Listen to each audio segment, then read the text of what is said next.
people have been asking about the economic impact of this big flood. And I think that in the beginning, a few weeks ago, when it all started, the government said that the impact would be minimum, minimal, with nothing serious, and would be just a passing event. But it seems that as the day goes on, we now hear a lot of predictions of quite serious consequences economically.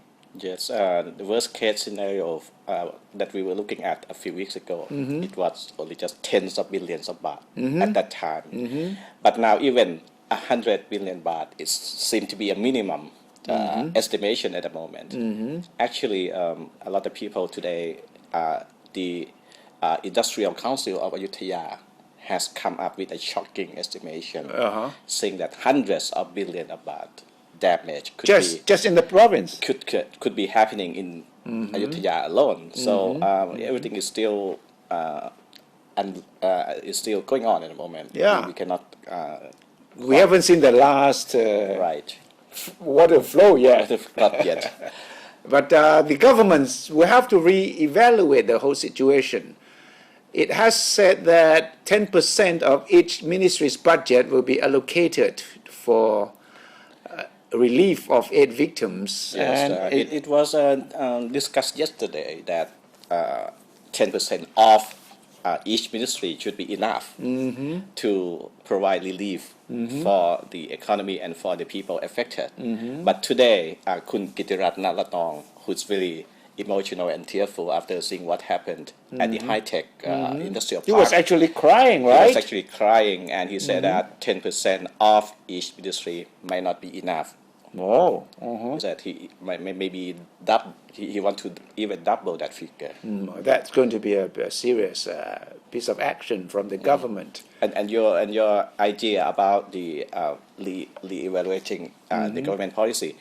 Today, the University of the Thai Chamber of Commerce, they come up with a proposal that this government should cancel every populist project. Because it involves a lot of money. It's costing a lot of money. That could be a blessing in disguise for this government. Actually. For this government? For this the 300 baht minimum wage, or even the first car or first. Yeah, the first car policy, even before the flood, was seen to be a waste. But now it's even worse. And I have jokingly proposed, but I think it's not a joke anymore, that instead of first car should be first boat.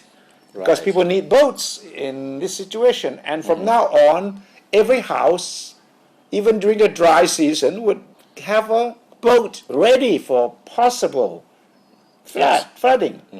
So I think that all these major populist policies will have to come under scrutiny, including the paddy mortgage policy. Yes. Because once so much land is flooded, the rice harvest will be much under the normal level, and farmers will have no rice to come to pledge with the government. Yes. So there's no point for the government to pursue this policy until farmers can go back to the land and start harvesting again, which will be a few months from now on. Yes, a lot of things seem to be, have to be reconsidered by this government.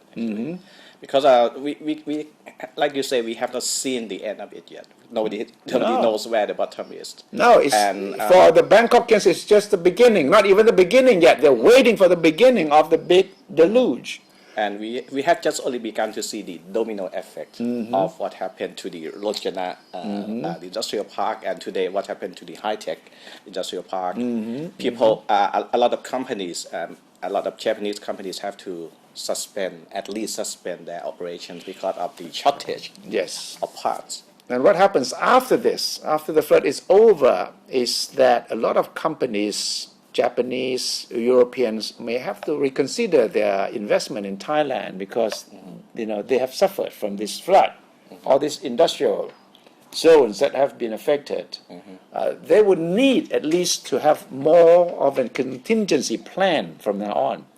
Right. And I think headquarters in Japan, in Europe, in America will tell their people in Bangkok that, hey, why didn't we predict this? Why didn't we know about this in advance?